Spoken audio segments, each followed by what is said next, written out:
Hello everyone, welcome to DTH Decoding the Hindu. We are here to decode the Hindu for all those examinations where you are needed to be updated with current affairs of national and international importance. Today's lecture is going to be very important, so please watch the video till last. And if you think that my efforts are worth appreciating, then please do like the video, subscribe my channel and share the video with your friends as well. So let's get started. आज है 15 सितंबर. सबसे पहले एक previous year question देखेंगे. Question क्या है? The provisions in 5th schedule and 6th schedule in the Constitution of India are made in order to A. protest the interest of scheduled tribes, B. determine the boundaries between states, C. determine the powers, authority and responsibilities of panchayats, D. protect the interest of all the border states. इस question को आपको attempt ज़रूर करना है. ये static portion का question है, polity का क्वेश्चन है, ये आपको ज़रूर आना चाहिए. इसको हम वीडियो के लास्ट में डिस्कस करेंगे. अब एक क्योट देख लेते हैं. क्योट क्या है? We may have religion, different religions, different languages, different colored skin, but we all belong to one human race. किसकी क्योट है ये? कोफी अनन की. ये आपको काफ़ी हेल्पफुल हो सकती है ऐसे एथिक्स और जीएस पेपर्स में. आपको इसको नोट डाउन करके रख लेना है. न्यूज़ एनालिसिस की तरफ चलते हैं. सबसे पहले न्यूज़ है हमारे पास. गोवा में कांग्रेस पार्टी के कुछ एमएलएज ने डिफेक्ट करके बीजेपी को ज्वाइन कर लिया है. तो हमारे लिए इस आर्टिकल में इम्पोर्टेंट हो जाता है डिफेक्शन से रिलेटेड जो लॉ है वो है एंटी डिफेक्शन लॉ. उसके बारे में पढ़ लेते हैं. एंटी डिफेक्शन लॉ क्या कहता है? ये किसी भी एमपी या एमएलए को पनिश करता है अगर वो एक पार्टी को छोड़ के किसी दूसरी पार्टी को ज्वाइन कर ले. और पार्लियामेंट ने इसको कॉन्स्टिट्यूशन में 10th शेड्यूल के रूप में ऐड किया था एंटी डिफेक्शन लॉ को 1985 में. ये तो स्टेटिक पोर्शन है, आपको पता ही होगा. और इसका पर्पस क्या था? सो दैट कि जो लेजिस्लेटर है वो पार्टीज चेंज करते रहते हैं, उनको डिस्करेज करना, इस प्रैक्टिस को डिस्करेज करना, सो दैट गवर्नमेंट्स के अंदर स्टेबिलिटी लाई जा सके. 10th शेड्यूल मैंने आपको बताया, इसको कहा जाता है एंटी डिफेक्शन एक्ट. इसको कॉन्स्टिट्यूशन में 52nd अमेंडमेंट एक्ट से ऐड किया गया था 1985 में. और इसमें प्रोविजंस दिए गए हैं कि इलेक्टेड मेंबर्स को डिस्क्वालीफाई करने के लिए कौन कौन से ग्राउंड्स होंगे जब वो किसी पॉलिटिकल पार्टी को ज्वाइन कर लेंगे, किसी दूसरी पॉलिटिकल पार्टी को ज्वाइन करते हैं, उस टाइम क्या क्या ग्राउंड्स पे उनको डिफेक्ट किया जा सकता है. लेकिन कुछ कंडीशंस ऐसी रखी गई हैं कि अगर कोई एमपी एमएलए किसी दूसरी पॉलिटिकल पार्टी को ज्वाइन करता है तो उन केसेस में पेनल्टी उनको नहीं मिलेगी, डिफेक्शन की पेनल्टी उनको नहीं मिलेगी. और ऐसी कोई पार्टी, पॉलिटिकल पार्टी जो कि डिफेक्टिंग लेजिस्लेटर को एक्सेप्ट करती है, मतलब अपनी पार्टी में इंक्लूड करवा लेती है या फिर उनको एनकरेज करती है, उनको पिनलाइज नहीं किया जाएगा, उनको कोई पनिशमेंट नहीं दी जाएगी. 1985 के एक्ट के अंडर ये कहा गया था कि डिफेक्शन तब नहीं माना जाएगा जब किसी पॉलिटिकल पार्टी के 1/3 इलेक्टेड मेंबर्स जो हैं वो पार्टी से निकलकर किसी दूसरी पार्टी को ज्वाइन कर लेंगे. मतलब 1/3 मेंबर्स किसी पॉलिटिकल पार्टी के निकल के दूसरी पॉलिटिकल पार्टी को ज्वाइन कर रहे हैं, उस टाइम उसको डिफेक्शन नहीं माना जाएगा. लेकिन 91st कॉन्स्टिट्यूशन अमेंडमेंट जो कि 2003 में आया था, उससे क्या कर दिया गया? अब 1/3 नहीं, अब 2/3, एटलीस्ट 2/3 मेंबर होने चाहिए किसी भी पार्टी के जो कि मर्जर के लिए फेवर करे, तभी इसको डिफेक्शन से बचाया जा सकता है. इन मेंबर्स को डिफेक्शन नहीं दिया जाएगा. अदरवाइज 2/3 से कम हुए तो उनको डिफेक्ट कर दिया जाएगा. देखो अब आपको एक चीज़ बताती हूँ. 91st कॉन्स्टिट्यूशनल अमेंडमेंट एक्ट से तो 2/3 का प्रोविज़न आ गया. पहले 1/3 था, अब 2/3 का आ गया. और 52nd अमेंडमेंट एक्ट से कहाँ गया? ये रहा. 52nd अमेंडमेंट एक्ट से ये 10th शेड्यूल ऐड किया गया. अब आपको याद कैसे रखना है? याद रखना है, देखो एंटी डिफेक्शन एक्ट से रिलेटेड है 10th शेड्यूल, ये तो आपको पता ही होगा, ये क्योंकि स्टेटिक पोर्शन है. अब मेरा जो याद करने का तरीका है वो ऐसा है कि इससे अमेंडमेंट एक्ट रिलेटेड होगा 52 और 91. अब देखो याद करने के लिए बता रही हूँ, जस्ट 5 × 2 कितना होता है? 10. तो ये अमेंडमेंट एक्ट जो होगा वो 10th शेड्यूल से रिलेटेड होगा. यहाँ 9 + 1 10, तो ये भी 10th शेड्यूल से रिलेटेड होगा. मतलब देखो आपको चीज़ें याद करनी है, चाहे कैसे भी करो, आप कोई भी वे यूज़ करो, बस चीज़ें आपको एक्यूरेटली याद होनी चाहिए. मेरा ये तरीका था, आप अपना कोई तरीका है आपका तो वो भी कमेंट बॉक्स में लिख के हमारे साथ शेयर कर सकते हैं. उसके बाद कोई भी मेंबर है जिसको डिस्क्वालीफाई कर दिया गया है एंटी डिफेक्शन लॉ के अंडर, वो इलेक्शंस के लिए खड़ा हो सकता है किसी भी पॉलिटिकल पार्टी से और ऐसा नहीं है कि उस हाउस में फिर वो दोबारा इलेक्शन के लिए खड़ा नहीं हो सकता, ऐसा कोई भी प्रोविज़न इस एक्ट में नहीं दिया गया है। जो डिस्क्वालिफिकेशन का क्वेश्चन होगा, इस पर डिसीजन कौन लेगा? अगर राज्यसभा है तो उसमें चेयरमैन लेंगे और लोकसभा है तो वहाँ के स्पीकर लेंगे, और इनके डिसीजन को जुडिशियल रिव्यू किया जा सकता है। जुडिशरी इनके डिसीजन को रिव्यू कर सकती है, और ऐसा करने के लिए किसी भी डिफेक्शन केस को डिसाइड करने के लिए जो प्रिसाइडिंग ऑफिसर हैं, चेयरमैन या फिर स्पीकर, उनको लॉ के द्वारा कोई भी टाइम फ्रेम नहीं दिया गया है, कोई भी लिमिटेड टाइम नहीं कहा गया है कि इतने टाइम फ्रेम में इनको अपना डिसीजन देना है, कितना भी टाइम ये लोग ले सकते हैं। ग्राउंड्स क्या हैं डिस्क्वालीफाई करने के लिए?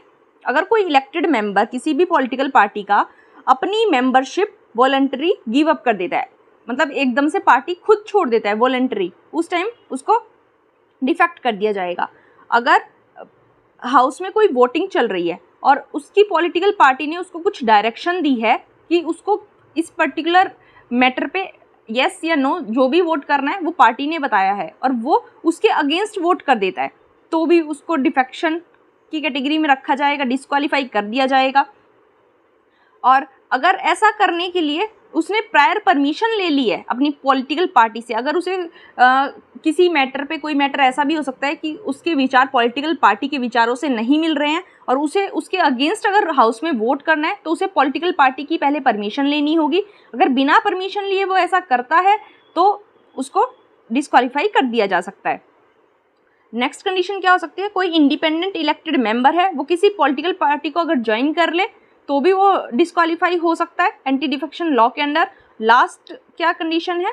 अगर कोई नॉमिनेटेड मेंबर 6 महीने के अंदर अंदर कोई पॉलिटिकल पार्टी ज्वाइन करता है तो वो डिस्क्वालीफाई नहीं किया जा सकता, लेकिन 6 महीने के बाद अगर कोई नॉमिनेटेड मेंबर किसी पॉलिटिकल पार्टी को ज्वाइन करेगा तो उसको भी डिस्क्वालीफाई किया जा सकता है। ये आपको पता होना चाहिए। पॉलिटी का एक हमने बहुत मेजर इंपॉर्टेंट पोर्शन कवर कर लिया है। नेक्स्ट आर्टिकल हमारे पास रिलेटेड है मानसबल लेक से। मानसबल लेक जम्मू कश्मीर में लोकेटेड है और 33 इयर्स के बाद जो हमारे कैडेट्स हैं उनकी ट्रेनिंग ड्रिल यहाँ वापस स्टार्ट कर दी गई है। ये इनकी ट्रेनिंग को 1989 में सस्पेंड कर दिया गया था, अब अगेन दोबारा से ट्रेनिंग यहाँ स्टार्ट कर दी गई है। तो मानसबल लेक के बारे में देखना हमारे लिए इम्पोर्टेंट हो जाता है।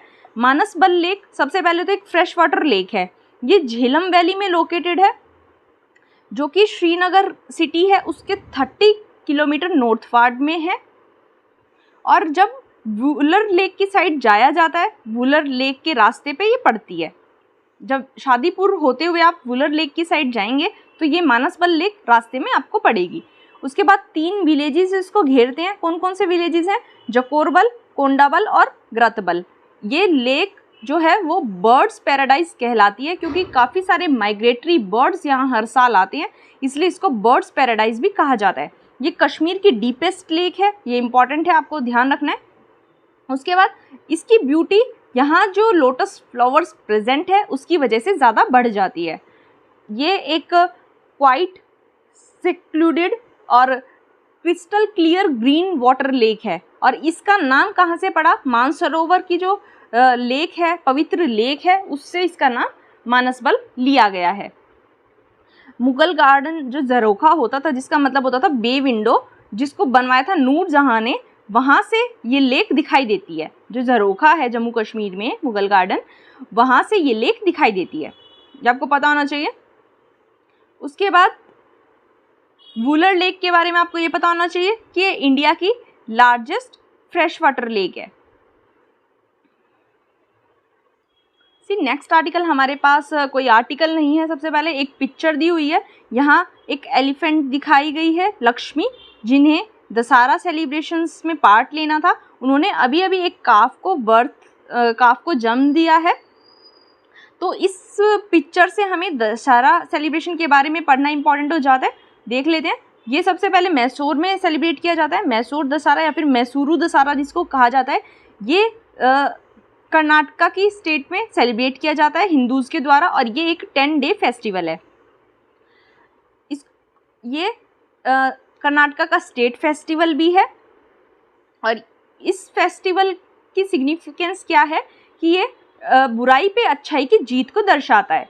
कैसे दर्शाता है? हमें पता है गॉडेस दुर्गा जो थी उन्होंने महिषासुर का खात्मा किया था on the 10th day of festival. तो ये बुराई पे अच्छाई की जीत को दर्शाता है। उसके बाद मैसूर दशहरा के पीरियड के दौरान पूरी सिटी को डेकोरेट किया जाता है, जगमगाती है पूरी सिटी। उसके बाद इस फेस्टिवल में आपको काफ़ी सारे इंटरेस्टिंग कल्चरल प्रोग्राम्स देखने को मिल जाएंगे और कल्चरल प्रोग्राम्स के साथ और भी चीज़ें देखने को मिलेंगी, जैसे रेसलिंग, पोइट मीट करते हैं, कविताएं अपनी सुनाते हैं, फूड फेस्टिवल होता है, स्पोर्ट्स देखने को मिल जाएंगे और फिल्म फेस्टिवल आपको देखने को मिल जाएगा। अब नेक्स्ट इम्पॉर्टेंट चीज़ यहाँ क्या देखने को मिल जाएगी, फेस्टिवल से पहले कुछ महीनों पहले यहाँ फेयर्स और एग्जीबिशंस लगने स्टार्ट हो जाते हैं और दशहरा के टाइम पे ये अपनी पीक पे होते हैं। मतलब वैसे तो पहले लग जाते हैं लेकिन पीक इनकी दशहरा के टाइम पे होती है। कर्नाटका एग्जीबिशन अथॉरिटी जो है वहाँ एक फेस्टिवल ऑर्गेनाइज करवाती है जहाँ business, government departments, public private sector industries आती हैं, पार्ट लेती हैं और अपने बिजनेस को प्रमोट करती हैं बाय सेटिंग अप स्टॉल्स लगा के लोगों को अपने बिजनेस के बारे में बताती हैं और अपने बिजनेस को प्रमोट करती है। इसमें इंपॉर्टेंट था। नेक्स्ट आर्टिकल की तरफ चलते हैं। नेक्स्ट आर्टिकल हमारे पास रिलेटेड है कि कैबिनेट ने 4 ट्राइब्स को एससी लिस्ट में इंक्लूड करने के लिए, ऐड करने के लिए अपना अप्रूवल दे दिया है। आपको क्या पता होना चाहिए, एक तो कैसे इनको किसी भी ट्राइब को शेड्यूल्ड ट्राइब की लिस्ट में ऐड किया जाता है, प्लस आपको ये जो ट्राइब्स हैं जिनको ऐड किया है कौन कौन से स्टेट्स में पाई जाती है, ये इंपॉर्टेंटली आपको पता होना चाहिए। इनके नाम इंपॉर्टेंट हो जाते हैं। सबसे पहले हट्टी ट्राइब मिलती है हिमाचल प्रदेश में। दूसरी है नरी कोरावन ट्राइब और कुरीवीकरण ट्राइब, ये दोनों मिलती हैं तमिलनाडु में। तीसरी है फोर्थ है, ये तो 2 हो गई। फिर है बिंझिया ट्राइब, ये छत्तीसगढ़ में मिलती है। छत्तीसगढ़ में मेनली इसको देखा जाता है और झारखंड में कुछ मात्रा में जब ये बिंझिया ट्राइब मिलती है इसको एसटी का दर्जा वहाँ दिया हुआ है। उड़ीसा में भी इसको एसटी का दर्जा दिया हुआ है लेकिन छत्तीसगढ़ में इसको एसटी का दर्जा नहीं दिया गया था। अब इसको छत्तीसगढ़ में भी एसटी का दर्जा दे दिया गया है। मतलब जो बिंझिया ट्राइब है उसको छत्तीसगढ़, झारखंड और उड़ीसा तीनों में एसटी का दर्जा प्राप्त है। अब अभी कैबिनेट के पास एक प्रपोजल और गया है कि जो उत्तर प्रदेश की गोंड कम्युनिटी है उसको भी एसटी की लिस्ट में इंक्लूड कर दे। अभी ये एससी कास्ट की लिस्ट में है, इसको एसटी की लिस्ट में प्रमोट करने के लिए प्रपोजल कैबिनेट के पास गया हुआ है। एक चीज़ आपको और पता होनी चाहिए, कर्नाटका की एक ट्राइब है काडू कुरुबा ट्राइब, उसके लिए कैबिनेट ने एक सिनोनिम अप्रूव कर दिया है। क्या सिनोनिम है? बेटा कुरुबा। मतलब इस काडू कुरुबा ट्राइब को बेटा कुरुबा के नाम से भी जाना जा सकता है, ऐसा अप्रूव कैबिनेट ने कर दिया है। तो आपको इन सभी के नाम याद होने चाहिए, हट्टी ट्राइब, नरी Koravan tribe, कुरीवीकरण tribe, Binjhia tribe, आपको नाम ध्यान रखने हैं। उसके बाद जो 1931 का सेंसस हुआ था ब्रिटिश इंडिया के टाइम पे, तब शेड्यूल्ड ट्राइब्स को बैकवर्ड ट्राइब्स की टर्म दी गई थी। बैकवर्ड ट्राइब्स इन्हें कहा गया था जो कि एक्सक्लूडेड और पार्शली एक्सक्लूडेड एरियाज़ में रहते थे। जब गवर्नमेंट ऑफ इंडिया एक्ट 1935 आया उस टाइम इस एक्ट में पहली बार इन बैकवर्ड ट्राइब्स की प्रोविंशियल असेंबलीज में रिप्रेजेंटेशन की बात हुई थी। कॉन्स्टिट्यूशन ने कोई भी क्राइटेरिया डिफाइन नहीं किया कि कैसे किसी भी ट्राइब को शेड्यूल्ड ट्राइब रिकॉग्नाइज किया जाएगा, इसलिए इंडिपेंडेंस के कुछ सालों के बाद तक भी हम ये 1931 वाले सेंसस की डेफिनेशन जो थी इसी को लेकर चल रहे थे। फिर आया आर्टिकल 366(25), ये 25 है, ये 25 नहीं है, ये 25 है, इसको आप करेक्ट कर लीजिएगा। आर्टिकल 366 का पार्ट 25 ये क्या कहता है कि शेड्यूल्ड ट्राइब को डिफाइन करने की एक प्रोसेस है। क्या प्रोसेस है कि किसी भी शेड्यूल्ड ट्राइब को शेड्यूल्ड ट्राइब तब कहा जाएगा जब वो आर्टिकल 342 के अंडर शेड्यूल्ड ट्राइब बनने की सारी जो क्वालिफिकेशंस है वो फुलफिल करती हो। मतलब 366 में खुद कोई डेफिनेशन नहीं दी, इन्होंने ये कह दिया कि आर्टिकल 342 के अंडर जो भी एसेंशियल क्वालिफिकेशंस किसी भी ट्राइब को एसटी की लिस्ट में इंक्लूड होने के लिए कही गई हैं, वो अगर वो फुलफिल करती होगी तो उस ट्राइब को शेड्यूल्ड ट्राइब का दर्जा दिया जा सकता है। अब आर्टिकल 342 देखना हमारे लिए इंपॉर्टेंट है। आर्टिकल 342 का पार्ट 1 क्या कहता है कि जो हमारे प्रेसिडेंट है वो किसी भी स्टेट या यूनियन टेरिटरी में, और जहाँ स्टेट की बात आती है वहाँ गवर्नर से कंसल्ट करने के बाद एक पब्लिक नोटिफिकेशन के द्वारा किसी भी ट्राइबल कम्युनिटी, किसी ट्राइबल कम्युनिटी का कोई छोटा सा ग्रुप, उसको शेड्यूल्ड ट्राइब का दर्जा दे सकते हैं उस स्टेट या यूनियन टेरिटरी में।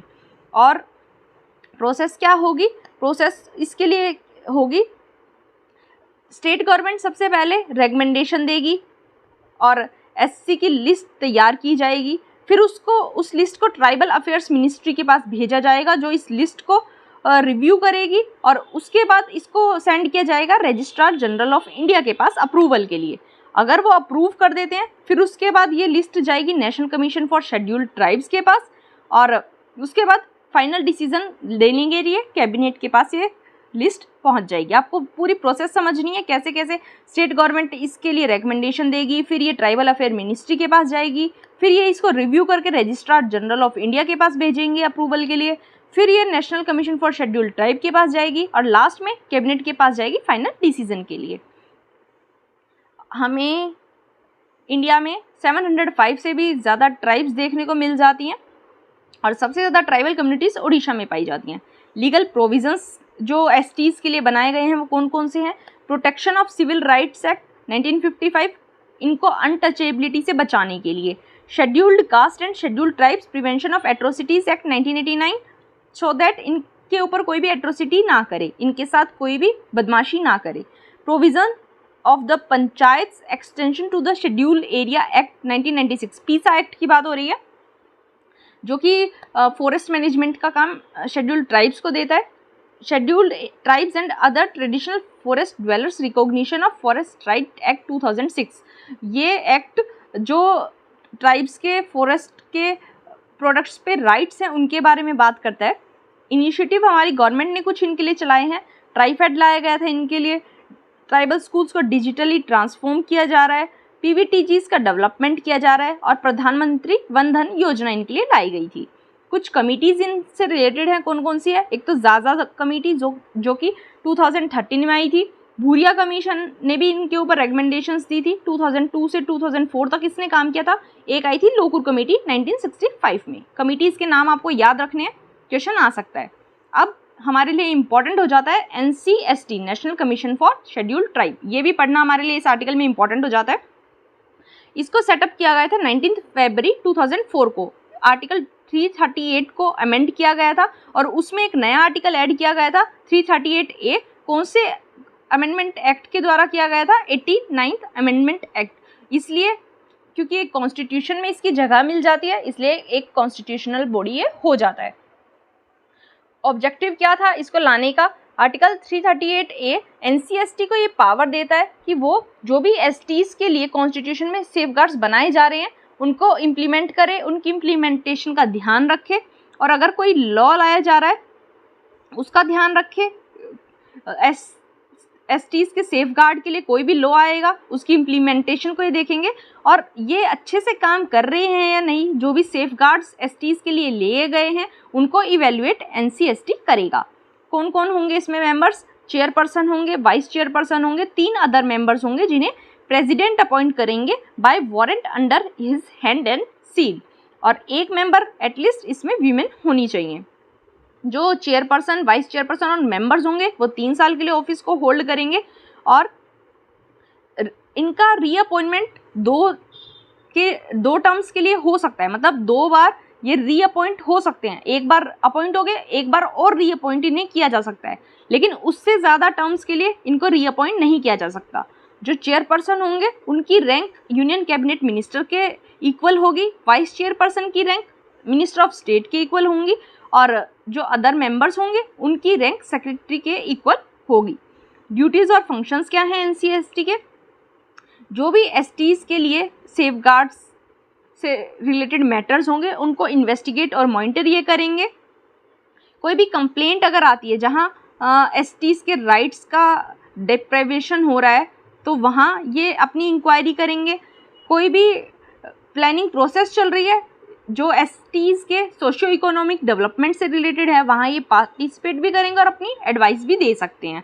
ये प्रेसिडेंट को एनुअली या फिर बीच बीच में भी अपने काम की रिपोर्ट देते रहेंगे कि एसटीज के लिए क्या क्या स्टेप्स ले रहे हैं, और ऐसे कोई भी अदर फंक्शन से परफॉर्म करेंगे जो पार्लियामेंट किसी लॉ के द्वारा इन्हें कहेगा या फिर प्रेसिडेंट इन्हें कहेंगे, तो वो फंक्शंस भी डिस्चार्ज करेंगे।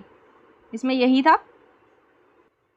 नेक्स्ट आर्टिकल हमारे पास है, जो कर्नाटका के फॉर्मर चीफ मिनिस्टर हैं उनके खिलाफ प्राइवेट कंप्लेंट गई है, तो उस कंप्लेंट को मतलब उनके अगेंस्ट जो भी एक्शन लेना है, इंक्वायरी करनी है, वो कौन करेगा? लोकायुक्त।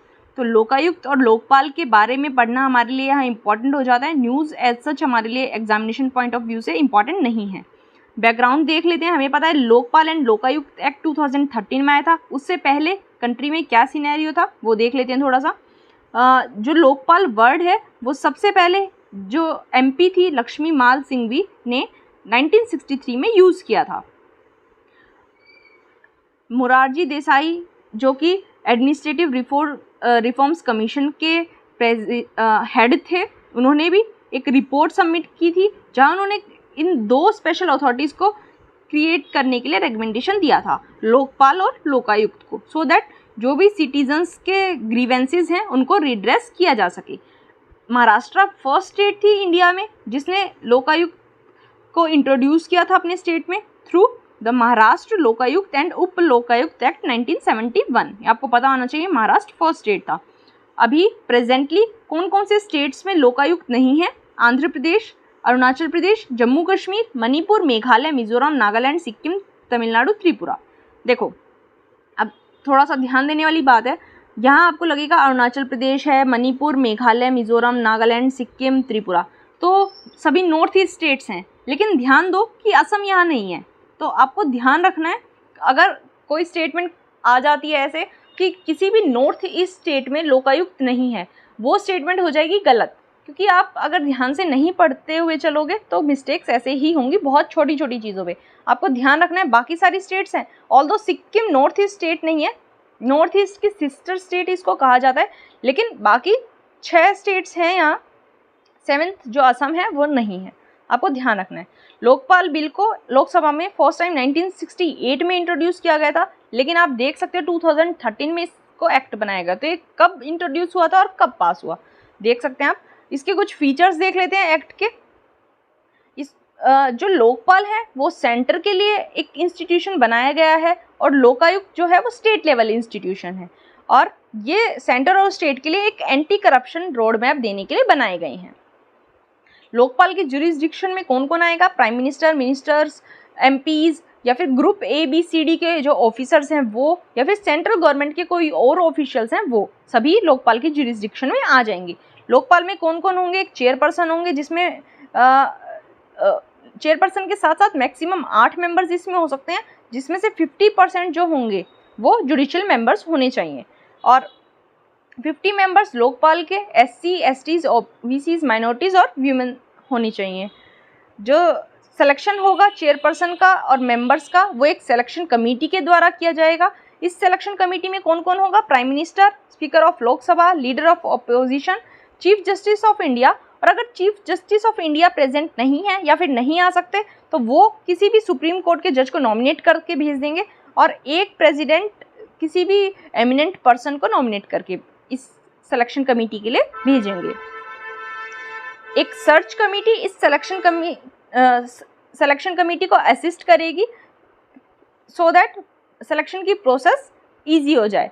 जो 50% मेंबर्स होंगे इस सर्च कमेटी के, सिलेक्शन कमेटी की तो बात हमने ऊपर कर ली, सर्च कमेटी के जो मेंबर्स होंगे उसमें से 50% SC, STs, OBC, माइनॉरिटीज और वीमेन से आएंगे। प्राइम मिनिस्टर को भी लोकपाल के परव्यू के अंडर ला दिया गया है, कुछ मैटर्स को एक्सक्लूड किया गया है, और इनके खिलाफ जब भी कोई कंप्लेंट आएगी तो उसके लिए स्पेसिफिक प्रोसेस उस मैटर को हैंडल करने के लिए दी गई है। जो लोकपाल है उनका जुरिस्डिक्शन मैंने आपको बताया सभी पब्लिक सर्वेंट्स की कैटेगरी को कवर करेगा, चाहे ग्रुप ABCD किसी भी सर्विस के पब्लिक सर्वेंट्स हो, सभी को कवर करेगा। लोकपाल जो है इनके पास सुपरिटेंडेंस और डायरेक्शन देने की पावर है। ये CBI जैसी इन्वेस्टिगेटिव एजेंसी को कोई भी डायरेक्शन दे सकते हैं, और ऐसा कोई केस जो लोकपाल CBI को ट्रांसफ़र करती है उसमें ये उनको डायरेक्शन और सुपरिटेंडेंट करेंगे। क्लियर टाइमलाइंस इस एक्ट में दी गई हैं। प्रिलिमिनरी इंक्वायरी करने के लिए 3 महीने का टाइम दिया गया है, जिसको 3 महीने और एक्सटेंड किया जा सकता है। इन्वेस्टिगेशन के लिए 6 महीने का टाइम है, जिसको 6 महीने और एक्सटेंड किया जा सकता है। ट्रायल के लिए 1 ईयर का टाइम दिया गया है, जिसको 1 ईयर और एक्सटेंड किया जा सकता है। और ये सभी चीज़ें टाइम पे हो, इसके लिए स्पेशल कोर्ट्स इस्टेब्लिश किए जाएंगे। देखो आप यहाँ भी बात हो रही है स्पेशल कोर्ट की, तो आप देख सकते हैं कैसे सारी न्यूज़ कवर हो जाती हैं। इस एक्ट के आने की वजह से क्या हुआ, जो प्रिवेंशन ऑफ करप्शन एक्ट के अंडर मैक्सिमम पनिशमेंट का प्रोविज़न था, उसको 7 साल से बढ़ा के 10 साल तक कर दिया गया। मिनिमम पनिशमेंट जो होगी इस एक्ट के सेक्शन 7, 8, 9 और 12 के अंडर वो होगी 3 साल, और सेक्शन 15 के अंदर मिनिमम पनिशमेंट दे दी गई है 2 ईयर्स। जो भी इंस्टीट्यूशन गवर्नमेंट के द्वारा फुली या पार्शियली फाइनेंस किए जाते हैं, वो सभी लोकपाल के जुरिस्डिक्शन के अंडर आ जाते हैं। और जो ऐसे इंस्टीट्यूशन है जिन्हें गवर्नमेंट एड करती है, मतलब वन टाइम एड किया, कुछ ग्रांट दे दिया, कुछ एड कर दिया, वो इसके परव्यू से एक्सक्लूडेड है। ऐसी कोई एंटिटी जो फॉरेन कंट्रीब्यूशन रेगुलेशन एक्ट के अंडर किसी फॉरेन सोर्स से 10 लाख से ज़्यादा हर साल डोनेशन रिसीव करती है, वो भी लोकपाल के जुरिस्डिक्शन में आ जाती है। इसमें क्या कहा गया है कि जब ये एक्ट आया था 2013 में, तो सभी स्टेट लेजिस्लेटर को ये मैंडेट दिया गया था कि इस एक्ट के आने के with in a period of 365 days आपको लोकायुक्त अपने स्टेट्स में लेके आना है। इसमें यही इंपॉर्टेंट था। आई होप आपको समझ आया होगा। नेक्स्ट आर्टिकल हमारे पास है, आंध्र प्रदेश के फार्मर्स काफ़ी खुश हैं क्योंकि पैडी के प्राइस जो हैं वो बढ़ गए हैं। और ऐसा क्यों हुआ है? क्योंकि अब्रोड से जो नॉन बासमती राइस की डिमांड है वो बढ़ती हुई दिखाई दे रही है, इसलिए पैडी का प्राइस या फिर राइस का प्राइस बढ़ गया है। तो राइस के बारे में थोड़ा सा देख लेते हैं। राइस इंडिया की पॉपुलेशन का एक स्टेपल फूड है, खरीफ क्रॉप है। ये गर्मियों में इसको ग्रो किया जाता है, जिसको हाई टेम्परेचर चाहिए, 25 डिग्री से ज़्यादा इसको टेम्परेचर चाहिए, हाई ह्यूमिडिटी चाहिए और रेनफॉल 100 सेंटीमीटर से ज़्यादा इसको चाहिए। अगर किसी एरिया में लेस रेनफॉल है और आप राइस उगाना चाहते हैं तो आप इरिगेशन की हेल्प से भी उगा सकते हैं। सदर्न और वेस्टर्न स्टेट्स में इतनी अच्छी क्लाइमेटिक कंडीशंस पाई जाती हैं कि वहाँ एक एग्रीकल्चर ईयर में 2 या 3 राइस की क्रॉप्स कल्टीवेट की जाती हैं। वेस्ट बंगाल के फार्मर्स 3 क्रॉप्स ग्रो करते हैं एक साल में, जिन्हें कहा जाता है ओस, अमन और बोरो। बोरो का नाम अभी हमने 2-3 दिन पहले कोई आर्टिकल आया था उसमें भी किया था, तब भी मैंने आपको पूरा बताया था। ये आप अगर मेरे साथ साथ रेगुलर रहेंगे तो आपका हर पोर्शन रिवाइज भी होता रहेगा, कवर भी होता रहेगा। आपको मैं बताती रहती हूँ कि देखो हमने ये चीज़ कहाँ पढ़ी थी, क्यों पढ़ी थी, कैसे पढ़ी थी, तो आप अच्छे से आप सब चीज़ों को याद रख पाएंगे। रिवीजन आपका होता रहेगा। इंडिया का जो टोटल क्रॉप्ड एरिया है उसका 1/4 राइस कल्टीवेशन के अंडर आता है। लीडिंग प्रोड्यूसर स्टेट्स इंडिया में वेस्ट बंगाल, उत्तर प्रदेश और पंजाब है। हाई यील्डिंग स्टेट्स कौन कौन सी हैं, मतलब यील्ड सबसे ज़्यादा कौन से देशों में पाई जाती है? पंजाब, तमिलनाडु, हरियाणा, आंध्र प्रदेश, तेलंगाना, वेस्ट बंगाल और केरला। चाइना वर्ल्ड में लार्जेस्ट प्रोड्यूसर है राइस का, और इंडिया जो है वो सेकंड लार्जेस्ट प्रोड्यूसर है।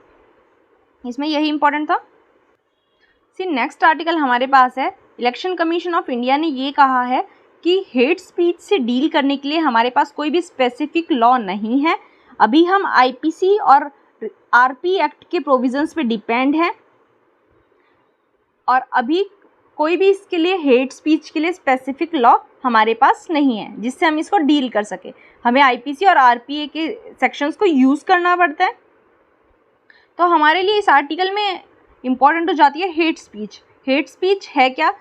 ऐसे वर्ड्स जिनका इंटेंशन है किसी भी पर्टिकुलर ग्रुप, किसी कम्युनिटी, किसी रिलीजन या किसी रेस के खिलाफ हेट्रेड को क्रिएट करना, हेट्रेड को फैलाना, ऐसे वर्ड्स को हेट स्पीच की कैटेगरी में रखा जाता है। ये स्पीच मीनिंगफुल भी हो सकती है, मीनिंगलेस भी हो सकती है, लेकिन अगर ये वायलेंस करने की कोशिश करती है या फिर वायलेंस कर सकती है, इसके मतलब एक तरह से चांसेस है वायलेंस के, तो इसको हेट स्पीच की कैटेगरी में रखा जाएगा। लॉ कमीशन की 267th रिपोर्ट के अकॉर्डिंग हेट स्पीच एक ऐसे स्पीच को कहा जा सकता है जहां किसी भी race, ethnicity, gender, sexual orientation, religious belief, like के खिलाफ हेट्रेड फैलाने की कोशिश की जा रही हो।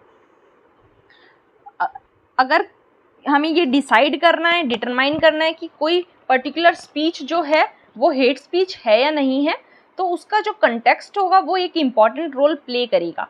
अब आपको पता है हमारे पास आर्टिकल 19(1) के under freedom of speech and expression है, लेकिन जो हेट स्पीच है वो आर्टिकल 19(1)(a) के अंडर एक एक्सेप्शन है, क्योंकि हेट स्पीच आपका फंडामेंटल राइट नहीं है। लीगल पोजीशन देख लेते हैं हेट स्पीच की क्या है। आईपीसी के कौन कौन से सेक्शन इससे रिलेटेड है। आईपीसी के सेक्शन 153A 153B क्या कहते हैं कि कोई भी अगर दो ग्रुप्स के बीच में एनिमिटी और हेट्रेड बनाने की कोशिश करता है तो उसके लिए इस प्रोविज़न में पनिशमेंट दी गई है। सेक्शन 295A क्या कहता है आईपीसी का कि किसी भी पर्सन ने इंटेंशनली किसी रिलीजियस फीलिंग को हर्ट करने की कोशिश की है, उसके लिए पनिशमेंट दी गई है। सेक्शन 505(1) और 505(2) में क्या कहा गया, किसी भी डिफरेंट ग्रुप्स के बीच में अगर किसी पब्लिकेशन या फिर किसी ऐसे कंटेंट को सर्कुलर किया जा रहा है जिसकी वजह से हेट्रेड फैलेगा दोनों ग्रुप्स के बीच में, तो ये भी एक ऑफेंस है। अब आरपीए एक्ट के अंडर क्या क्या प्रोविजंस दिए गए हैं। आरपीए एक्ट का सेक्शन 8 जो है वो कहता है कि किसी भी पर्सन को फ्रीडम ऑफ स्पीच का जो उसका राइट है उसका इलीगल यूज़ नहीं करना चाहिए किसी भी इलेक्शन को कॉन्टेस्ट करने के लिए, इलेक्शन में लड़ने के लिए।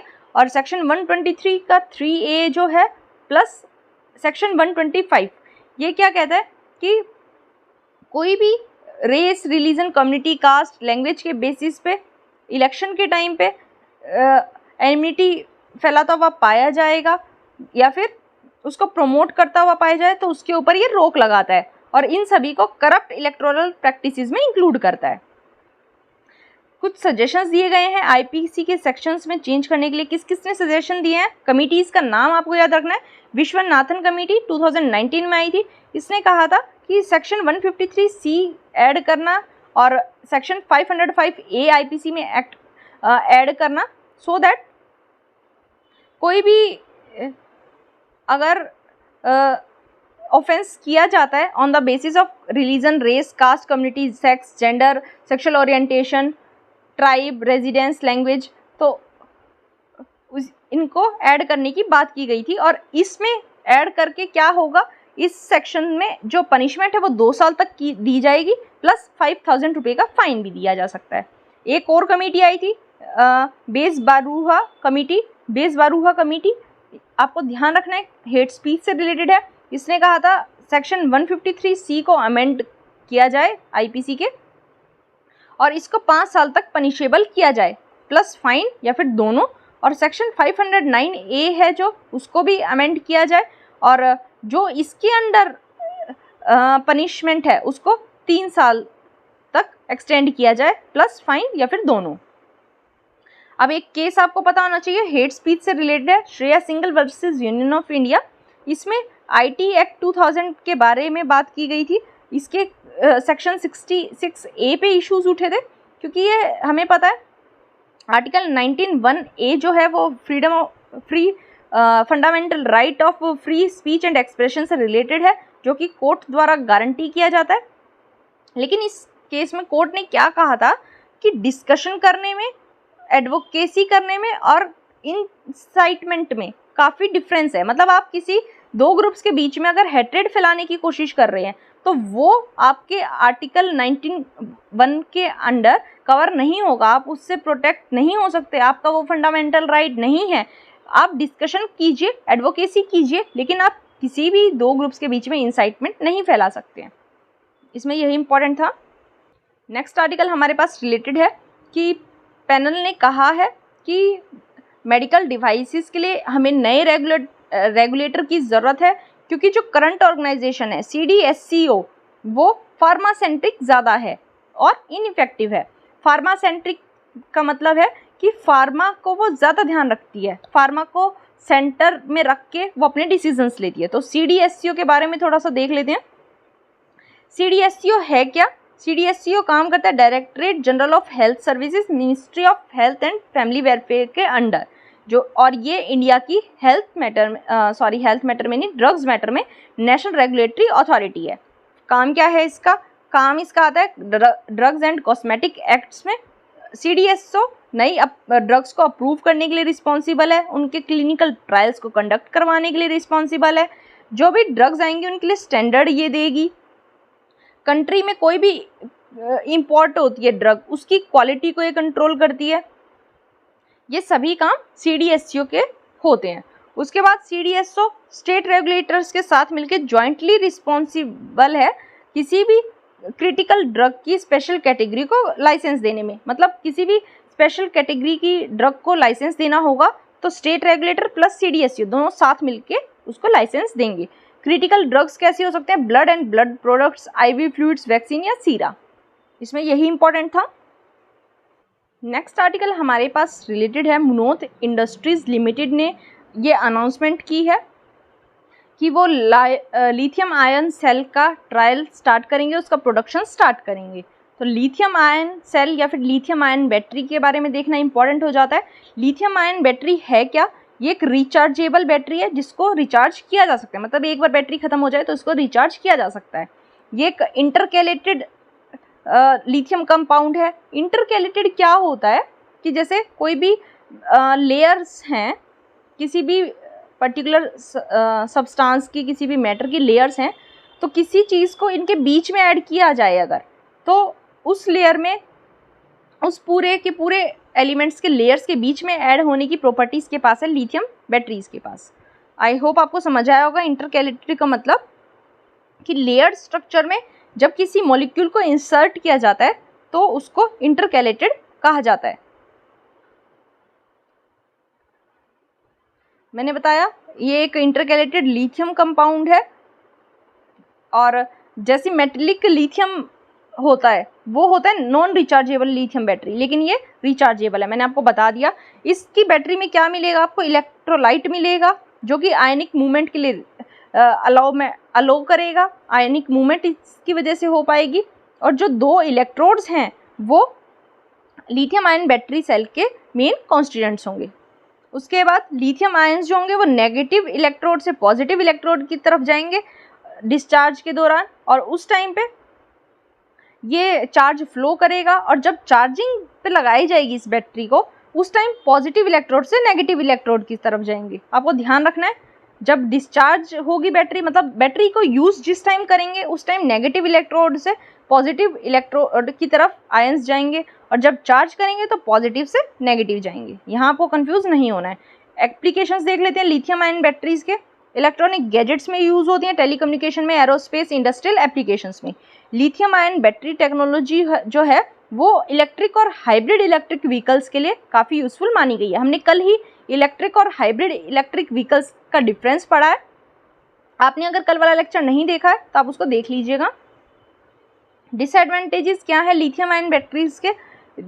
चार्ज होने में काफ़ी टाइम लेती हैं ये। इनका सेफ्टी इशू भी एक बहुत बड़ा कंसर्न है, क्योंकि ये बैटरीज फायर को कैच कर सकती हैं।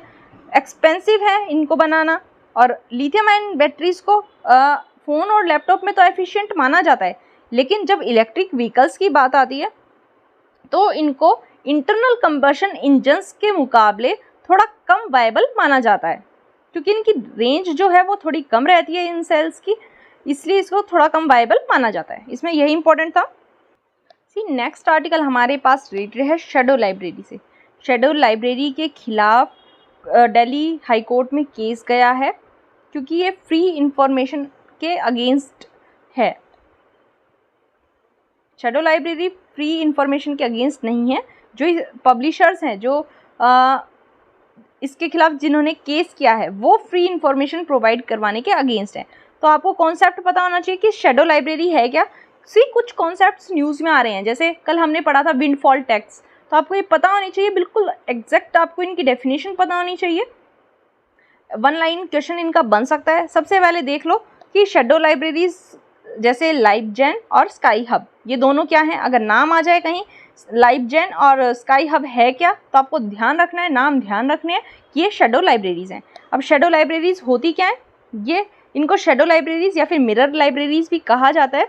ये एक ऐसा ऑनलाइन डाटाबेस होता है जो कि डिजिटल रिकॉर्ड्स जैसे ई बुक्स और एकेडमिक आर्टिकल्स को डुप्लीकेट करता है।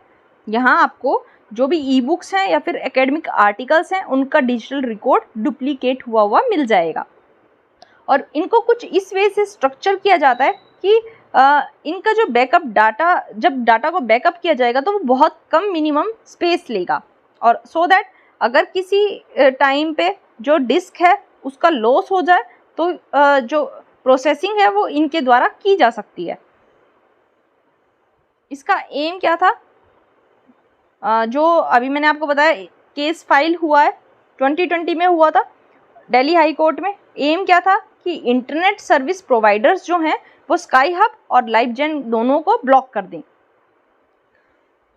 जो स्काई हब लाइब्रेरी है इसने अपनी लड़ाई जारी रखी सो दैट जो इन्फॉर्मेशन है उसको सभी के लिए फ्री अवेलेबल करवाया जा सके, क्योंकि ये जो स्काई हब साइट है ये यूज़र्स को साइंटिफिक पेपर्स और एकेडमिक लिटरेचर फ्री में डाउनलोड करने का एक्सेस देती है। ऐसे रिसोर्सेज जो कि पे वर्ल्ड कंटेंट पे अवेलेबल होते हैं, जिनको कोई भी यूज़र केवल पे करके एक्सेस कर सकता है, ये स्काई हब और लिबजेन इसको फ्री में अवेलेबल कराती है। ये पूरा इशू इम्पॉर्टेंट है थोड़ा सा, मैं आपको बता देती हूँ, आप हाईलाइटेड एरिया को दोबारा से थोड़ा पढ़ लेना, क्लियर हो जाएगा। लाइब्रेरी जेनेसिस जो लाइबजेन है इसको जे लाइब्रेरी की तरह ही माना गया है। ये एक one of the most popular shadow library है, जहाँ मैंने नहीं बताया आपको इनका काम क्या है, जो भी कॉपीराइटेड बुक्स या जर्नल्स हैं उनको फ्री में एक्सेस करवाना। ये एक ऐसा ऑनलाइन डाटाबेस है जो डिजिटल रिकॉर्ड्स जैसे ई बुक्स और एकेडमिक आर्टिकल्स को कॉपी करता है, डुप्लीकेट करता है, और इसकी वजह से काफ़ी सारे यूज़र्स ऐसे हैं जो कि अनब्लॉक्ड जो लिंक्स हैं उनकी एक लिस्ट इनके पास तैयार हो जाती है एक डिजिटल रूट की हेल्प से। मतलब जो भी बैंड वेबसाइट है, सपोज कोई ऐसी वेबसाइट है जहां आप पे करके ही कुछ एक्सेस कर सकते हैं, तो वो मतलब बैंड हो गई। उसके बाद ये जो लिबजेन है या फिर शैडो लाइब्रेरीज जो हैं वो एक दूसरा डिजिटल रूट हमें प्रोवाइड करवाती है, और वो उस रूट में हमें क्या मिलेगा, अनब्लॉक्ड लिंक्स की एक कंपाइलेशन मिलेगी जिसकी हेल्प से हम उस बैंड वेबसाइट्स के डाटा को एक्सेस कर सकते हैं। पब्लिशर्स ने ये जो रोग वेबसाइट्स हैं इनके ऊपर कॉपीराइट कंटेंट को स्टील करने का आरोप लगाया है। अब काफ़ी सारे जो एकेडमिशियंस हैं और ऑथर्स हैं वो ऐसी ऑनलाइन रिपोजिटरीज या फिर शैडो लाइब्रेरीज के सपोर्ट में आते हैं, क्योंकि उन्हें ऐसा लगता है कि इसकी हेल्प से जो साइंस एंड नॉलेज है वो एडवांस्ड हो पाएगी। पब्लिशर का क्या रोल देखा जाता है, पूरा इशू आप समझिए, आपको सब समझ में आ जाएगा, बहुत ईजी है। साइंटिस्ट और रिसर्चर्स जो होते हैं उनको फंड किया जाता है गवर्नमेंट या फिर फाउंडेशंस के द्वारा, सो दैट वो अपनी रिसर्च और एक्सपेरिमेंट कर सके। फिर उसके बाद वो अपनी फाइंडिंग्स जो भी होती हैं, अपनी नॉलेज जो भी होती है, उसको जनरल के थ्रू सोसाइटी के साथ शेयर करते हैं। और ये जो जनरल्स ये लिखते हैं, पब्लिश करवाना चाहते हैं, ये जो पब्लिशर इनके होते हैं वो ओन करते हैं, मतलब क्लेम करते हैं पब्लिशर्स, ऑथर नहीं करेंगे, पब्लिशर्स इनको क्लेम करते हैं। और इसके बदले में ऑथर्स को कोई कंपनसेशन नहीं मिलता है अपना वर्क पब्लिश कराने के लिए। वो वॉलंटरी अपना आर्टिकल्स पब्लिशर्स को सबमिट करते हैं सो दैट उनके आर्टिकल्स को रिव्यू मिल पाए, पीयर रिव्यूड उनके आर्टिकल्स हो पाए। और ये जो रिव्यूअर्स जो होते हैं वो अनसंग हीरोज़ हैं, मतलब अज्ञात हीरोज़ जिनको कहेंगे, जो इन आर्टिकल्स पे फ्री में अपने कमेंट्स शेयर करते हैं, इनको रिव्यू करते हैं। एक बार अगर कोई भी जनरल पब्लिश के लिए अप्रूव हो जाती है, उस टाइम पे क्या होता है कि जो पब्लिशर होता है ना, ऑथर नहीं पब्लिशर, वो इस जनरल का कॉपीराइट अपने ऑथर से अपने पास ट्रांसफ़र करवा लेता है। मतलब होना तो ऑथर के पास चाहिए कॉपीराइट, लेकिन जनरल का कॉपीराइट पब्लिशर अपने पास ट्रांसफ़र करवा लेता है। और फिर क्या करता है, पे पर यूज़ के हिसाब से या फिर बल्क सब्सक्रिप्शन के हिसाब से रीडर्स को वो सेल करता है, पैसे बनाता है अपने खुद। प्री डिजिटल एरा में क्या होता था, पब्लिशर्स को काफ़ी ज़्यादा कॉस्ट उठानी पड़ती थी, क्योंकि प्रिंटिंग में पैसा लगता था, पैकेजिंग, कॉपीज़ पोस्ट करने में जर्नल्स की, और सब्सक्राइबर्स तक पूरे वर्ल्ड में पहुंचाने के लिए पैसे लगते थे। और इनके प्राइमरी रीडर्स कौन थे, स्टूडेंट्स, स्कॉलर्स, और ये सभी जर्नल्स को एक्सेस किया करते थे और अपनी ये जो जर्नल्स इनको लाइब्रेरीज में रखा करते थे। लेकिन इंटरनेट एज की वजह से क्या हुआ, ओपन एक्सेस आ गया एकेडमिक सर्कल्स में।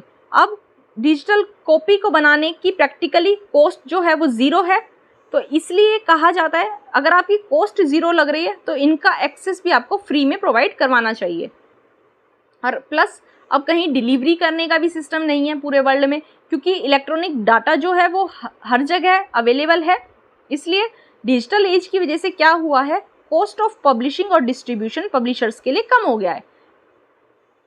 एक मूवमेंट चलाई गई थी, मूवमेंट क्या थी, बुडापेस्ट ओपन एक्सेस इनिशिएटिव। ये आपको नाम ध्यान रखना है, ऐसे भी क्वेश्चन आ सकता है कि बुडापेस्ट ओपन एक्सेस इनिशिएटिव किससे रिलेटेड था, तो आपको ध्यान होना चाहिए शैडो लाइब्रेरीज से।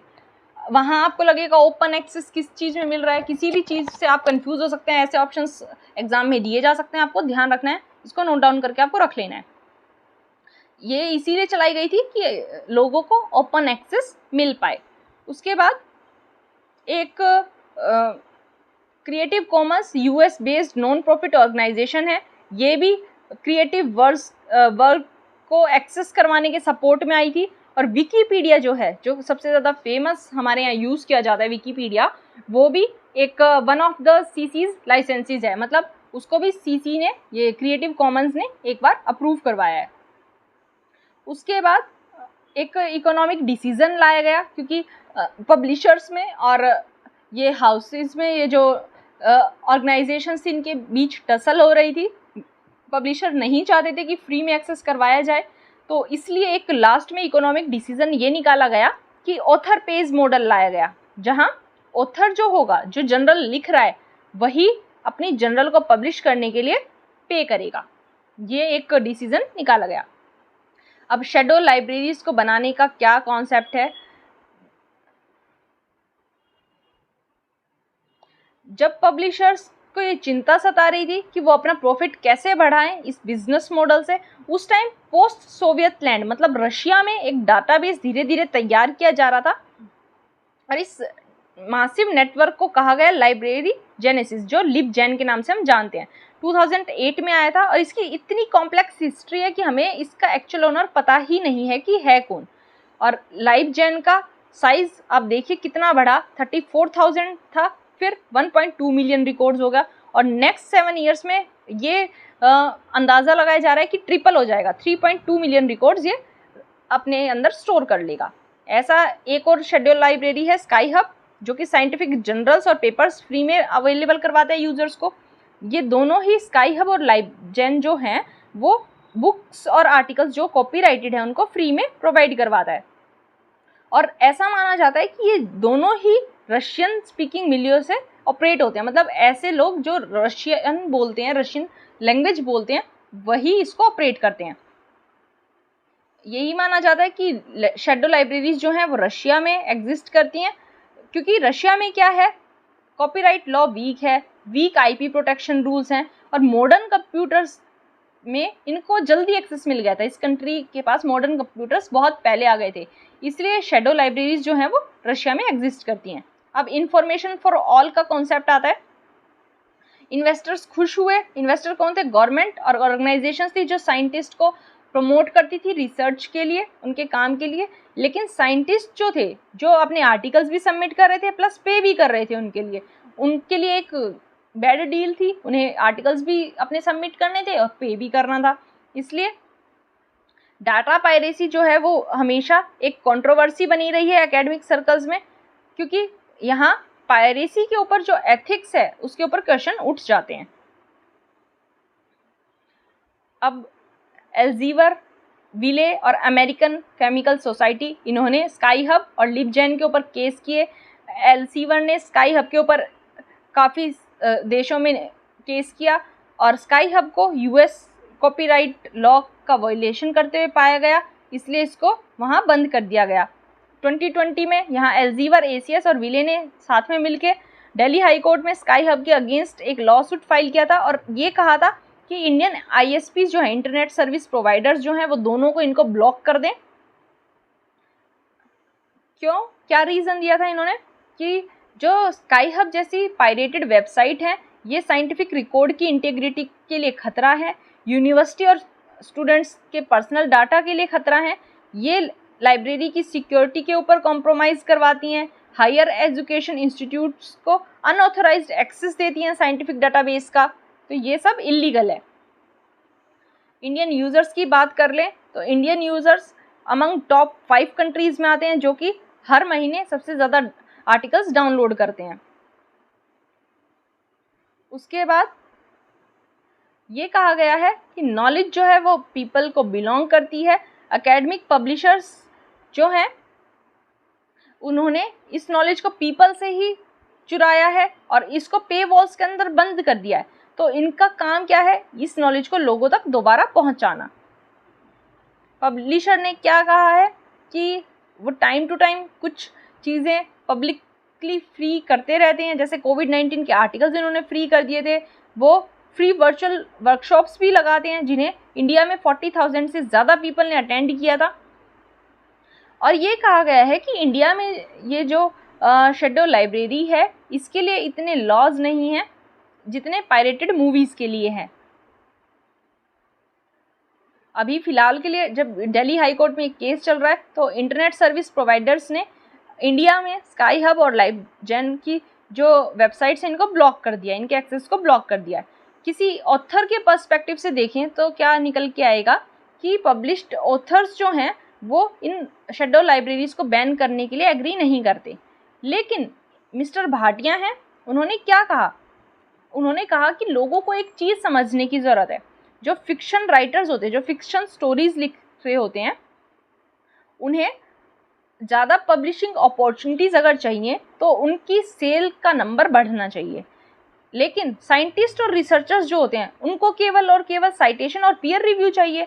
मतलब फिक्शन राइटर्स को चाहिए अपनी जो भी फिक्शन है उसकी सेल में इंक्रीमेंट, लेकिन साइंटिस्ट और रिसर्चर्स की नीड होती है पीयर रिव्यू, उनको रिव्यू चाहिए। तो रीडर्स को इस बात से अवेयर होना चाहिए कि जो भी हम जेड लाइब्रेरी से डाउनलोड करते हैं, अगर आप उसको डाउनलोड करते हैं, आप उसको लाइक भी करते हैं, तो भी काफ़ी बार ऐसा हो सकता है कि वो ऑथर, वो अगर फिक्शन राइटर है तो वो ज़्यादा नहीं लिख पाएगा, आगे नहीं लिख पाएगा, वो एबल ही नहीं हो पाएगा, क्योंकि उसकी जो सेल है, उसकी फिक्शन की सेल है वो बढ़ेगी नहीं अगर फ्री में एक्सेस हो जाएगा। तो ये चीज़ें लोगों को समझने की ज़रूरत है। और एक लीगल पर्सपेक्टिव से ये कहा गया है कि हमारे जो इंटरनेट सर्विस प्रोवाइडर हैं वो मूवी और टेलीविज़न की पायरेसी को ज़्यादा सीरियसनेस से ट्रीट करते हैं रैदर देन बुक पायरेसी को। और अभी के लिए मैंने आपको बताया जेड लाइब्रेरी को ब्लॉक कर दिया गया है, मेन URL को उसके, लेकिन अभी भी टोटल शेडो लाइब्रेरी को बंद करना बाकी है। तो ये मैंने पूरा आर्टिकल आपको समझा दिया। आई होप बहुत इजी लैंग्वेज इसकी है, मैंने भी आपको इजी से इजी लैंग्वेज में बताने की कोशिश की है। आई होप आपको समझ आया होगा। नेक्स्ट आर्टिकल हमारे पास रिलेटेड है near universal social security pension हमारे लिए कितनी ज़रूरी है एल्डरली को सपोर्ट करने के लिए, उसके बारे में पूरा आर्टिकल है। समझ लेते हैं पूरा आर्टिकल क्या है। सबसे पहले कहा गया है इंडिया की लाइफ एक्सपेक्टेंसी जो है वो इंडिपेंडेंस के बाद डबल हो गई है। 1940s के टाइम पे 32 ईयर्स थी हमारी लाइफ एक्सपेक्टेंसी, अब ये 70 ईयर्स हो गई है। आप देख सकते हैं more than double. Fertility rate इसी टाइम पीरियड के दौरान क्रैश हो गया है, कम हो गया है। पहले 6 चिल्ड्रन पर वुमेन होता था, अब 2 चिल्ड्रन पर वुमेन है। लेकिन अब नया चैलेंज हमारे लिए क्या आ रहा है, एजिंग ऑफ द पॉपुलेशन, क्योंकि 70 ईयर्स मैंने आपको बताया एज हो गई है लाइफ एक्सपेक्टेंसी, तो एजिंग पॉपुलेशन हमारे लिए नया चैलेंज है। अभी इंडिया की पॉपुलेशन में अकॉर्डिंग टू 2011 वाला सेंसस 9% जो पॉपुलेशन है वो एल्डरली है, मतलब जिनकी एज 60 ईयर्स या उससे ज़्यादा है, और ये बढ़ रही है। और ऐसा एस्टिमेट है कि 2036 तक ये 18% हो जाएगी according to National Commission on Population. इसलिए आज से ही हमें प्लानिंग करना ज़रूरी हो जाता है। पेंशन कैसे हेल्प कर सकती है, जो भी 60 या 60 से अबव पर्सन्स हैं उसमें 30 to 50% लोगों में डिप्रेशन के सिम्टम्स पाए गए हैं। डिप्रेशन के सिम्टम्स वीमेन में ज़्यादा हैं मेन की कंपैरिजन में, और उम्र के साथ साथ ये बढ़ते हुए पाए जा रहे हैं। और मोस्टली केसेस में क्या होता है कि डिप्रेशन जो है वो अनडायग्नोस्ड रह जाता है और अनट्रीटेड रह जाता है, मतलब ना ही चेक हो पाता है ना ही ट्रीट हो पाता है। और डिप्रेशन स्ट्रॉन्गली कोरिलेटेड होता है पॉवर्टी और पुअर हेल्थ के साथ, बट कई बार ये लोनलीनेस के साथ भी कनेक्ट होता है। और हमारी जो मेजॉरिटी में लोनली है, अलोन है, वो कौन है? वीमेन हैं, जो कि मेनली विडोज़ हैं, वो ज़्यादा अलोन पाई जाती हैं। और जो ओल्ड एज की हार्डशिप्स हैं वो केवल पॉवर्टी तक सीमित नहीं है, कई बार कैश हेल्प कर सकता है। कैश की वजह से हेल्थ इशू हम टैकल कर पाएंगे। लोनलीनेस को भी कई बार कैश की हेल्प से अवॉइड किया जा सकता है। इसलिए फर्स्ट स्टेप क्या आता है एल्डरली को एक डिग्निफाइड लाइफ प्रोवाइड करवाने के लिए, कि हमें उन्हें किसी भी डेस्टिट्यूशन और डेप्रीवेशन से बचाना होगा जो भी ओल्ड एज के साथ आता है। इसलिए ओल्ड एज पेंशन्स की इम्पोर्टेंस, सोशल सिक्योरिटी सिस्टम की इम्पोर्टेंस हमारे लिए बढ़ जाती है। इंडिया का सिनेरियो देख लेते हैं। इंडिया में कुछ स्कीम्स हैं जहां एल्डरली को नॉन कंट्रीब्यूटरी पेंशन मिलती है, विडोज़ को मिलती है, डिसेबल्ड पर्सन को मिलती है under National Social Assistance Programme, जो कि चलाती है, एडमिनिस्टर करती है मिनिस्ट्री ऑफ रूरल डेवलपमेंट। ध्यान रखना है आपको, ministry of social justice and empowerment नहीं है, मिनिस्ट्री ऑफ रूरल डेवलपमेंट है, जो कि नेशनल सोशल असिस्टेंस प्रोग्राम को एडमिनिस्टर करती है। उसके बाद एलिजिबिलिटी क्या है NSAP के लिए, कि बिलो पॉवर्टी लाइन फैमिलीज़ के अकॉर्डिंग इन्हें एलिजिबल माना जाता है। और इसका ड्रॉबैक क्या है कि ये जो BPL फैमिलीज़ की लिस्ट है ये आउटडेटेड है और कुछ तो इनमें से 20 साल पुरानी है। तो आप देख सकते हैं कितनी पुरानी डाटा हम यूज़ करते हुए चल रहे हैं।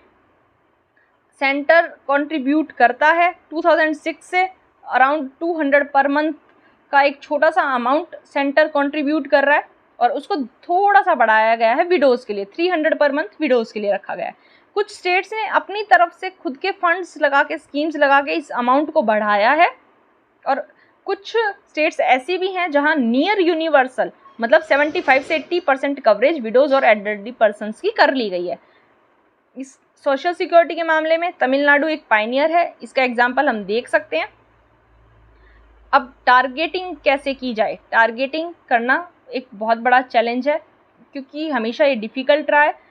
BPL फैमिलीज़ तक टारगेटिंग रेस्ट्रिक्ट करना काम नहीं करता, क्योंकि उसमें काफ़ी सारे एक्सक्लूजन एरर्स हो जाते हैं, काफ़ी सारे लोग एक्सक्लूड रह जाते हैं। इसलिए जब भी ओल्ड एज पेंशन की बात आती है, इसलिए टारगेटिंग करना वहाँ एक गुड आइडिया नहीं रहता। इसलिए क्या करना चाहिए? क्यों नहीं रहता अच्छा आइडिया? क्योंकि जो टारगेटिंग है उसको हाउस होल्ड के बेसिस पे करना चाहिए, ना कि इंडिविजुअल इंडिकेटर्स पे। कैसे समझते हैं?